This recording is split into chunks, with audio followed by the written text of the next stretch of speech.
So Scherzo is a really fun piece to play, but you really have to be smart in your practice about how you're going to break things down so that you can get to the point where you can really have fun with it and kind of do this piece justice. So to start out with, maybe if you're just getting comfortable with this hand, you might leave out all of the double notes. Okay, so leave out all this fancy bow thing and just play when the note actually changes. All right, so basically. Okay,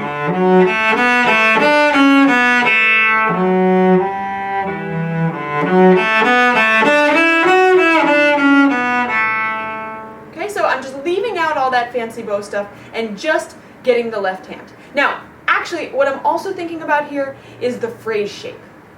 Because one thing that happens to Scherzo too often is it just kind of all sounds the same in terms of and just like scrubbing away with no real sense of direction and phrasing. And I think to leave out the double notes gives you the opportunity to think of this really as a melodic line. So when you're practicing this way,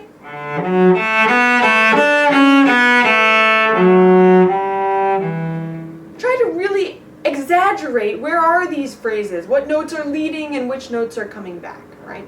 So that would be step one in my practice if I were you. Step two is, of course, to start really thinking seriously about this bow stroke and adding that in. You might revisit perpetual motion doubles if you haven't played that for a while. In fact, in my perpetual motion doubles video, it gives some thoughts about this elbow opening bow stroke, which essentially is the same thing you're going to be doing here in Scherzo, maybe just at a slightly more advanced level. But the idea here is that we're not going to be going back and forth with our whole arm, but rather we're going to be opening from here, okay? And yeah, this will move a little bit probably forward as your arm opens, but really it's this hinge that you want to make sure is unlocked, okay? So a couple things you could do to practice just to start, just to get yourself warmed up. First off, give this a try. Just make sure your hand's loose, right? Initially, really floppy is great. Now, as you're doing this, little by little, lift your elbow so that now my flop is actually going in that direction, right? Now, instead of sort of an up and down hand flop, like I'm bouncing, let's say, a basketball off the floor, actually more like bouncing my hand off the floor. As I turn my elbow out, now my hand is going more side to side, okay? And there's a little bit of still flexibility in here. That's where it's coming from, is that I'm opening up gently from there. Okay, now, obviously, we can't be that floppy when we play, or our bow would be all over the place. So what I find helpful is if I just take my thumb and put it here behind my two fingers and do that same thing, it gives me a little more structure in my hand, so it's not like totally floppy, but still loose and flexible, all right? So the same kind of motion, but maybe with a little less flop. Now, another good way to practice this, if you take your bow, with your other hand, make yourself a little loop, okay? So I'm just looping my fingers in between the hair and the stick. And then I've got my bow hold. And I'm going to try to just loosely holding onto my bow, very loosely. See if I can get that same motion. Now again, it's not up and down. That won't get you anything. What you need is that little bit of side to side, and I pretty much did that by bringing my elbow up. Okay, so instead of the flop up and down, I bring my elbow up, and the flop now goes from side to side, and it should actually be moving back and forth here as though you were on the string. Now, if you notice that, I would experiment, I should say you should experiment, with leaning on your first finger a little more or a little less, or a little more or a little less. And what you'll feel is that in your other hand here, like there's some pressure.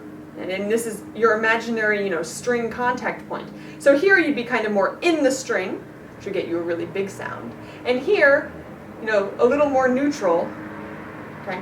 So that's something to consider, like how much you're going to be leaning on first finger, and that will change depending on what your desired dynamic is in the piece.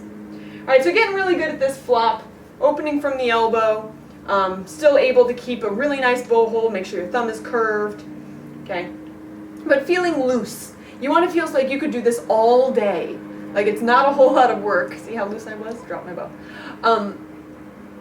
Yeah, because you want to feel like you could do this all day long and still be perfectly happy and comfortable and your shoulders relaxed and no pain, no suffering. Okay.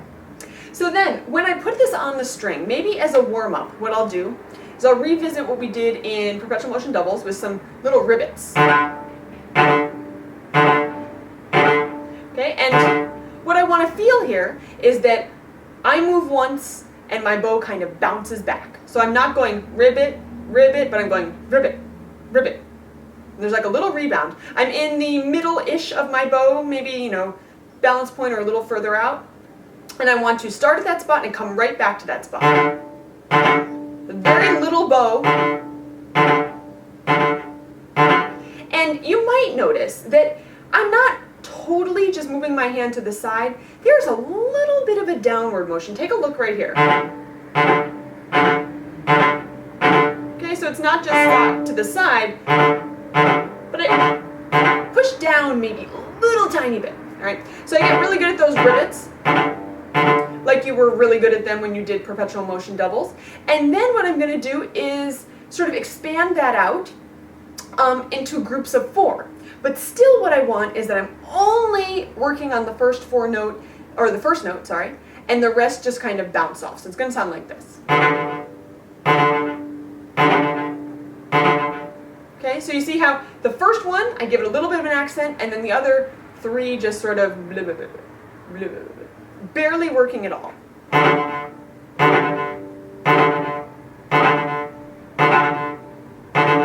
Then you might try adding that to just the first, one change of notes. So it's going to sound like this.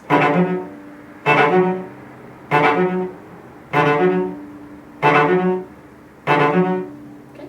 So you could practice this piece in a lot of different ways. You could practice 2-note groups, 2-note rivets, making sure you're staying in that same spot of the bow, very little bow, and just snapping right back. Or you could do it in 4-note groups. You could maybe stay on the same note for 4, so.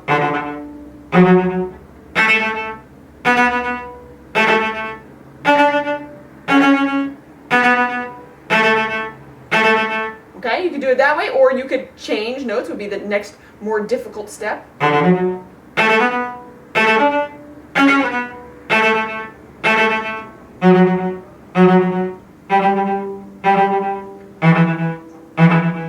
But you don't want to feel like you're working really hard on every single one. You want to kind of initiate the movement and then let a few more bounce out of it. All right, so you've got that rebound idea. All right, so here's what I'm going to do. I'm going to play through this piece 2 times. One time, nice and slowly. It's okay, and oh shoot, my phone. Sorry for that interruption. My phone rang, but it is now off. So we're going to play through Scherzo at a slow tempo, just the first page, the first group of fast notes. And we're going to accent a little bit the first of each group of 4. So it's going to look like this.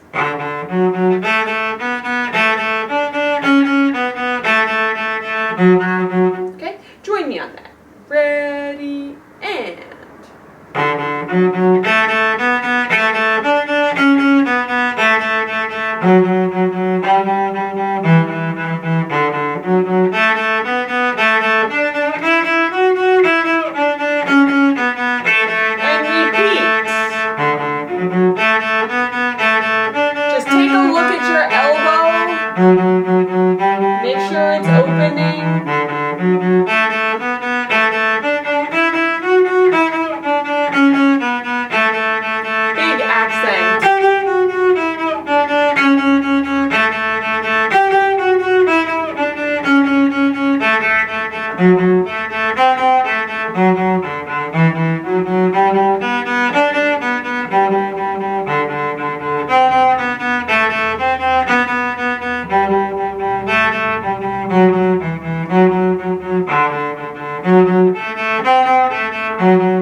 accent on each group of 4. We gotta be a little more selective about where we put them and how big they are and that kind of thing.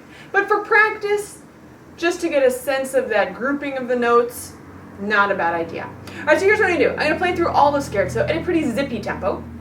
Now, you wouldn't, in your practice, want to go directly from the slow and relaxed to the super fast. You'd probably want to work it up slowly, maybe with a metronome. That would be a great way to keep yourself under control.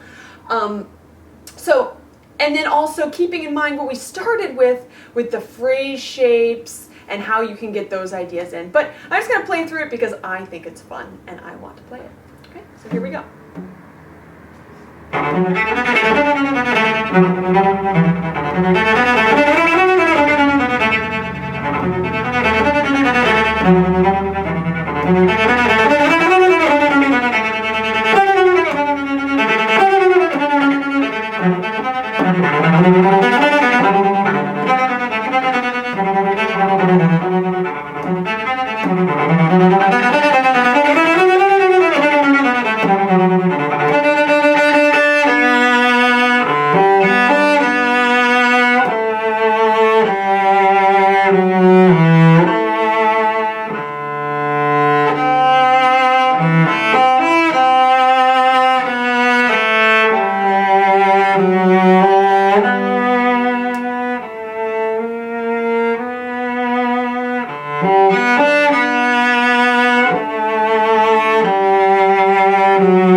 When I was quiet, and when you're at this fast tempo, so small. When you want to get a little louder, a little more bow, and a little more leaning on first finger. All right? So have fun.